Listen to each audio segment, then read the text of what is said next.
Cette cérémonie de port de galon consacre le changement de catégorie du général de brigade Abou Issa qui passe à l'échelon de général de division, du capitaine de vaisseau-major Ferna Maxima Oyo qui devient contre-amiral, du colonel-major Abdul Baki Sani Bachabi, désormais général de brigade, et du contrôleur général-major de police Arofodji Nazer Rounoupe, devenu inspecteur général de police de 2e classe. Ils ont été promus à l'issue du Conseil des ministres du 13 mars dernier qui précise que le changement de catégorie prend effet à compter du 1er avril. Cette distinction est unanimement perçue comme le fruit de l'engagement de chacun des récipiendaires. Cet honneur qui leur est fait est le fruit de leur engagement dans l'exercice du métier des armes. C'est aussi la reconnaissance de leur dévouement au service de la nation.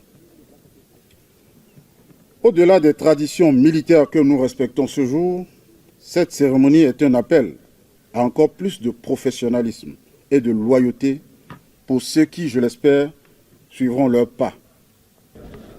Cette distinction constitue le fruit de l'engagement sans faille, du leadership exemplaire et de la contribution significative de ces grands hommes à la sécurité et à la défense de notre chère patrie.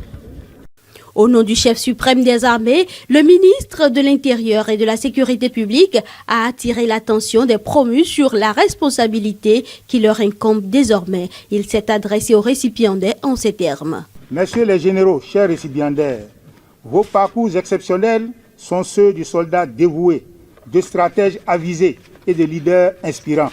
Vous avez su tout au long de vos carrières faire preuve de rigueur et de discipline qui sont les marques des plus grands chefs militaires. Votre promotion n'est pas seulement la reconnaissance de vos succès passés, mais aussi la confiance que le gouvernement place en vous pour les défis sécuritaires auxquels notre pays est confronté.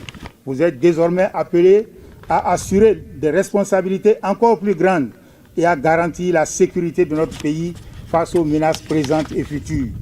À l'occasion de la cérémonie, le chef d'état-major général des forces armées béninoises a présenté à l'assistance la caserne d'Alada. Elle est construite sur une superficie de 100 hectares selon les standards modernes internationaux.